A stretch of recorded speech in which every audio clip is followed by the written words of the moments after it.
Y como es costumbre, en Última Mirada, cada cierto tiempo traemos a Hugo Herrera para que conversar un poquitito sobre la contingencia, algunas de las cosas que están pasando. Gracias, Hugo, una vez más por estar con nosotros. No, gracias por la invitación, Fernando. A ver, ¿sabes tú, para ponerte las cosas que me sorprenden? Hay una cosa que me sorprende, porque no es que no ocurra anteriormente a lo que pasó en la votación para el Consejo Constitucional, pero sí creo que se acentuó. Es cierto que se ha sabido desde hace ya tiempo que hay cierta fricción ideológica y de forma entre lo que se podría denominar Chile Vamos y los republicanos. Y ha sido, durante algún tiempo salen fricciones aquí y allá. Pero desde el último tiempo estaban las cosas bastante más calmadas. Incluso en un momento dado se conversó sobre la posibilidad de ir en una misma lista, ir en las elecciones, en fin. Y no debe ser ningún secreto que buena parte de Chile Vamos votó por José Antonio Kast en la elección presidencial. Pero ahora, después del Consejo y estar republicanos muy afirmados, muy potentemente afirmados en este Consejo, han empezado a salir voces de gente de Renovación Nacional, incluso de la UDI, de Evópoli, que empiezan a cuestionar las formas o a poner condiciones para conversar con republicanos. ¿Cómo ves tú esta nueva situación basada en un nuevo hecho que dejó a republicanos muy por arriba de quienes antes los miraban como si fueran un poquitito así los recién llegados que venían de la misma entraña, pero que se portaban un poco más malito de acuerdo a ello? Sí, a ver, efectivamente coincido en la descripción. Creo que hay dos hechos que uno podría vincular con esta nueva actitud.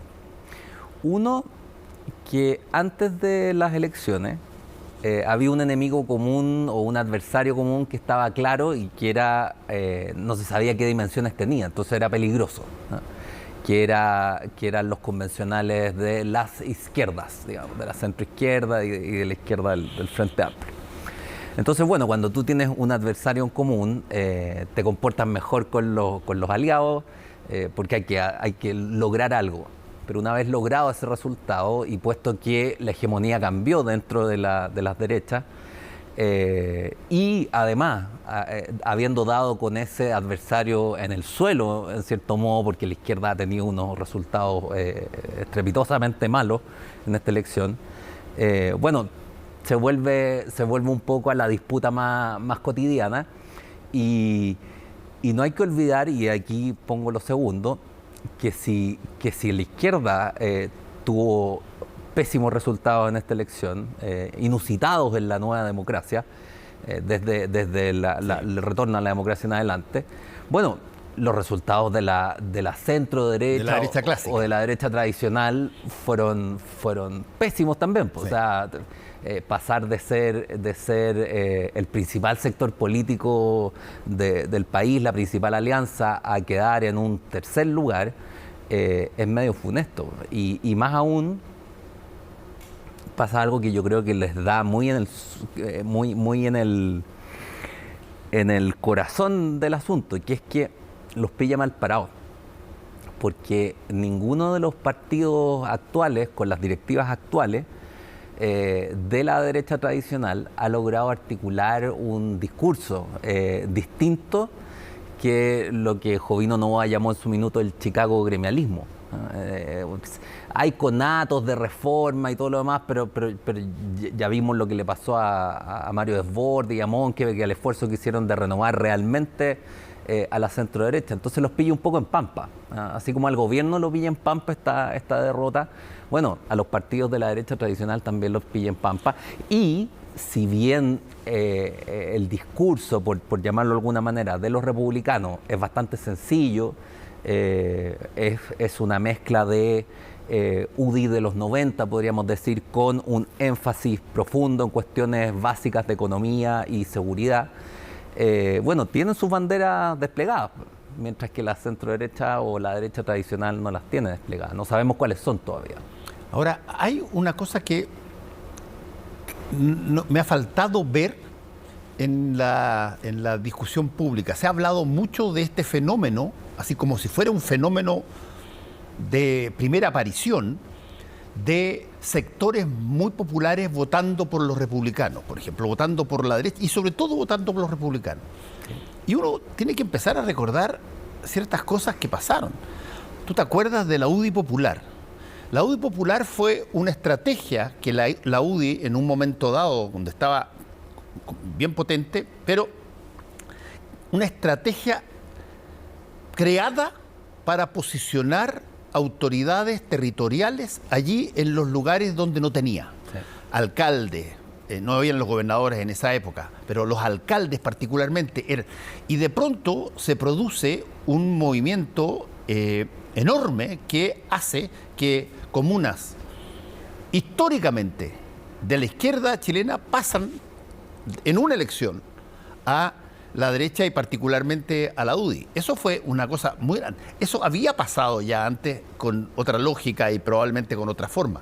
¿Cómo ves tú este fenómeno de los republicanos vis a vis un poco a lo que pasó anteriormente? Sí, mira, yo creo que la recurrencia histórica aquí es importante considerarla. Jaime Guzmán hablaba de le disputaremos palmo a palmo las poblaciones al Partido Comunista. Esa era como la lógica que había. Y claro, la UDI vino a convertir a la derecha, que en Chile, en la época del antiguo régimen, por llamarlo así, digamos, hasta Allende, era más o menos el tercio, en los buenos momentos, la convirtió en un 40 y tanto, a veces en los momentos de éxito en un 50%, o más de un 50%. Y eso se debió efectivamente a una estrategia que fue copar o insertarse en las poblaciones en lo básico, Valparaíso, Concepción, Talcahuano y Santiago, las comunas más pobres. La UDI no tenía presencia rural, eso fue posterior y fue también parte de una estrategia, pero esa estrategia poblacional de la UDI poblacional viene desde los años 80. Ahora, existía el problema de que las poblaciones de hoy día, o sea, las poblaciones de ese entonces se fumaron, digamos, porque eran unas poblaciones bien peculiares, con estructuras intermedias muy sólidas, con entramados entre parroquiales, vecinales, juntas de vecinos muy activas, clubes deportivos. Había un entramado social que en el 2020 ya no existe, digamos, cuando las organizaciones intermedias están mucho más debilitadas. Por de pronto la Iglesia es el mejor ejemplo de una organización que ya no está en las poblaciones como estaba en los 80. Entonces, estaba la idea de cómo reconquistar esos lugares que se habían perdido. Y yo creo que yo no soy experto en campaña, digamos, pero me da la impresión de que aquí hubo una estrategia diseñada, intencionada para marcar presencia en esos sectores, que además coinciden con los temas que le importan a republicanos o que han enarbolado como banderas propias, digamos, que son el tema de la seguridad, de la inmigración, de la delincuencia, y coinciden con esas mismas comunas. Ahora, lo que hay que preguntarse es si estamos frente a una modificación, por llamarla así, orgánica de la estructura partidista en los territorios, o en las comunas pobres o más pobres comparativamente, o estamos ante un fenómeno más bien electoral. Yo creo que ese es un análisis que hay que hacer, sí, porque de eso va a depender en el fondo la disputa dentro de las derechas. Ahora, quizás tiene más gracia lo que hizo Republicano que lo que hizo la UDI. No es por desmerecer lo que hizo la UDI, porque yo encuentro que el movimiento que encabezó Pablo Longueira en su época fue extraordinariamente efectivo. Pero había tenido, y eso la UDI lo tenía, la UDI había tenido una cantidad enorme de alcaldes designados en la época de la dictadura, y por lo tanto había un conocimiento con el territorio, había un conocimiento con las personas. Ahora se arman estos consejeros que, bueno, prácticamente muy poca gente los conocía, pero sabía de dónde venían, y el republicano adquiere un tonelaje muy superior a todos los demás partidos de la derecha, con lo que se le viene encima el dilema, a mi modo de ver, que lo vengo diciendo hace tiempo porque creo que es un dilema interesante. A ver, ¿quiere Republicanos ser el partido que eventualmente llegue a la moneda porque sacó una nueva constitución aprobada por la gran mayoría de los chilenos, o eventualmente prima más, como lo han dicho algunos de ellos en algún momento dado, el recuperar el espíritu y ojalá la letra en varias partes de la Constitución de 1980? ¿Cómo lo ves tú? A ver, yo diría ahí dos cosas. Respecto, claro, a lo de cómo se componen las fuerzas hoy día, efectivamente esto es como un pie forzado, digamos, porque resulta que el partido que no quería un nuevo proceso constituyente queda en la práctica a cargo de un proceso constituyente. Exacto, es el dominante. Entonces, o sea, la nueva constitución puede hacerse de muchas formas, pero sin los republicanos no se puede hacer. No se puede hacer. Entonces, quedan a cargo. Ahora, yo creo que por eso están en reflexión, porque están aproblemados con el asunto. No es trivial, porque mantenerse en una posición opositora o recalcitrante así a la idea de una nueva constitución los puede dejar fuera del juego político. Ya las encuestas avisan algo como que hay expectativas respecto al papel que ellos puedan jugar en la producción de una nueva constitución. Hay un cierto consenso en que el país necesita algo así como un símbolo, un símbolo integrador, que fue precisamente lo que hizo fracasar a la Convención 1, no reconocerlo, digamos. Entonces, yo creo que sería torpe, me parece a mí, que republicanos se mantuvieran en una posición de resistencia cuando efectivamente puede encabezar un proceso que conduzca a establecer las bases que van a regir al país los próximos 40 años. O sea, ellos pueden ser los padres fundadores del nuevo orden, un grupo de esos, digamos, o restarse y hacer fracasar el proceso. Lo que pasa es que el problema, a diferencia de, por ejemplo, lo que pasaba con la primera convención, el problema para un partido político, estoy hablando en general, el problema para un partido político es que siempre tiene una visión estratégica de proyección ad eternum. Quiere llegar a ser, y legítimamente, con toda la razón del mundo, quiere llegar a ser una variable de peso en la política para el futuro. Pero, al mismo tiempo, aquí están en un entreverado, claro, donde básicamente dice, ok, si es que yo logro que se apruebe la nueva constitución, soy pero mago y fantástico, y todos los gallos lo van a aplaudir. Falló prácticamente 2 veces y ahora hay una posibilidad.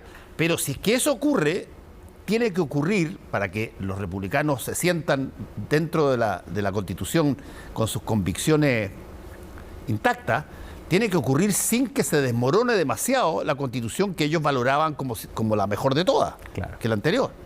No, están en un dilema. Ahora, mira, y eso era lo otro que quería plantear.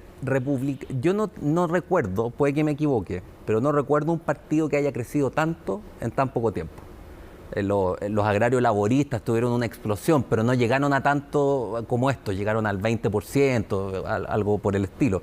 La democracia cristiana fue más grande que los republicanos, ciertamente, en la elección junto con Frey, en la parlamentaria fueron 40 y tantos %, pero luego de un proceso de décadas. O sea, los antecedentes de la democracia cristiana están en la NEC, a comienzos de los años 30, o sea, tienen los 30... Partido Conservador. Claro, los 30, los 40, los 50, 4 décadas, pero estos tipos en 5 años, digamos, hicieron estallar el mapa electoral. O sea, la mitad de lo que le tomó al Frente Amplio de nacer y poner a una persona en la moneda. Claro, entonces es muy veloz. Y claro, cuando es tan veloz, tú ves que las proyecciones pueden ser disparatadas, digamos. O sea, ¿cuál es el futuro del Partido Republicano? ¿Cuál es el techo? ¿Cuál es?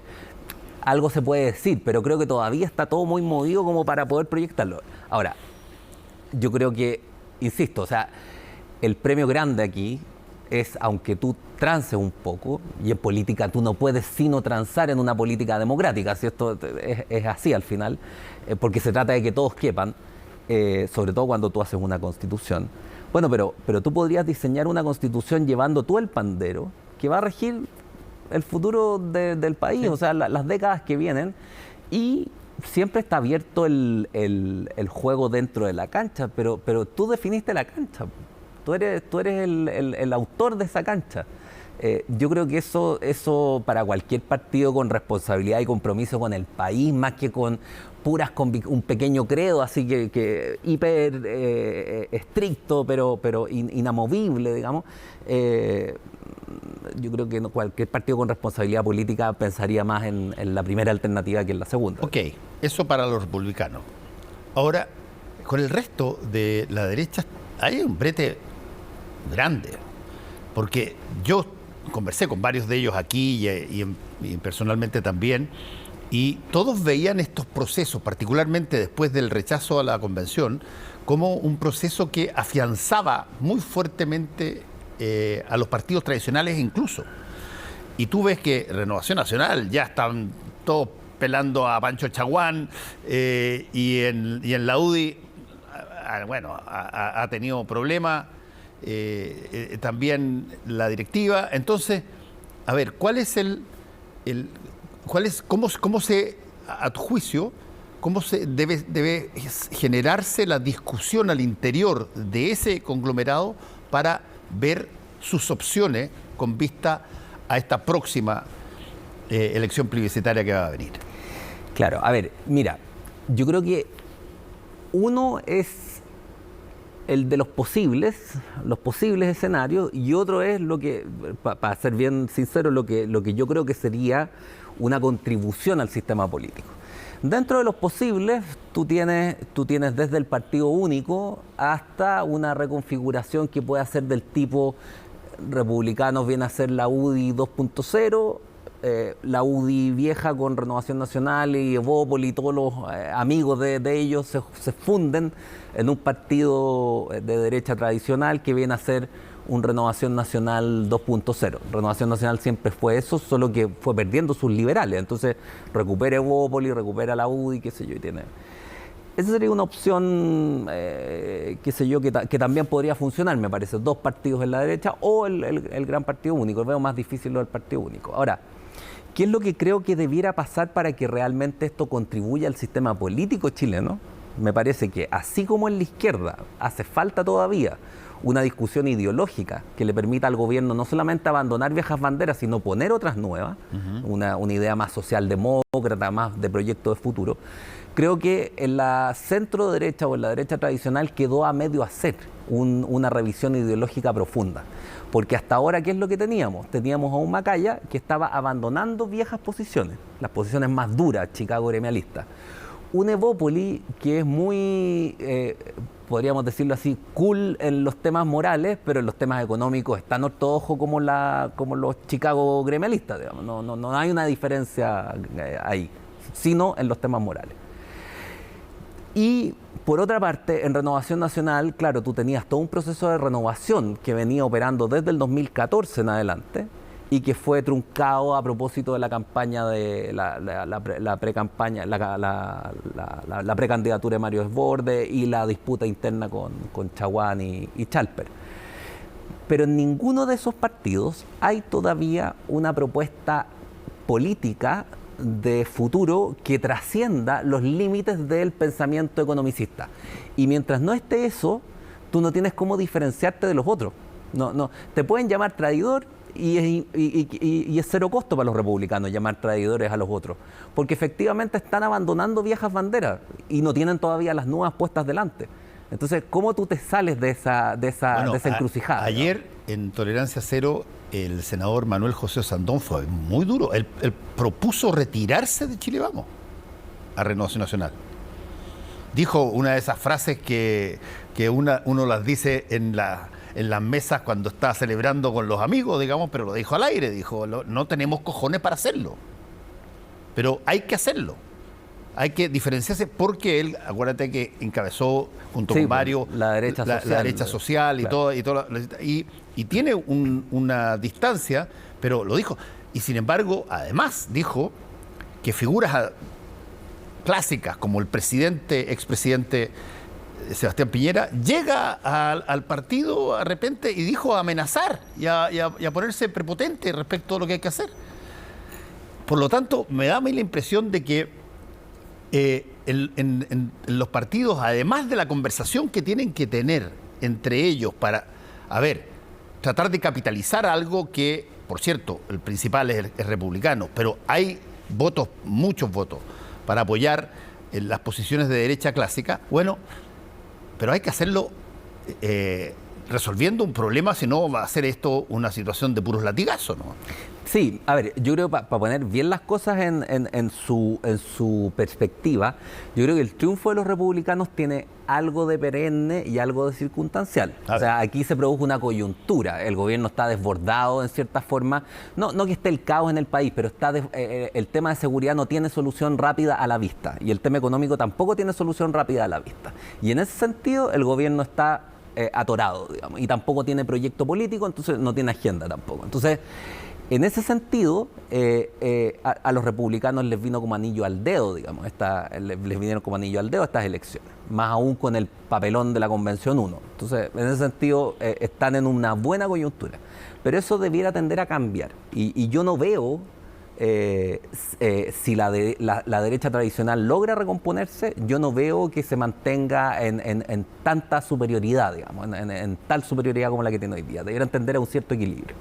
Ahora, para que ese equilibrio se produzca, la derecha tradicional tiene que hacer una revisión a gran escala. O sea, a mí me parece que esto ya no tiene que ver con revisiones en la interna de la UDI o en la interna de Renovación, por hablar de los dos partidos más importantes.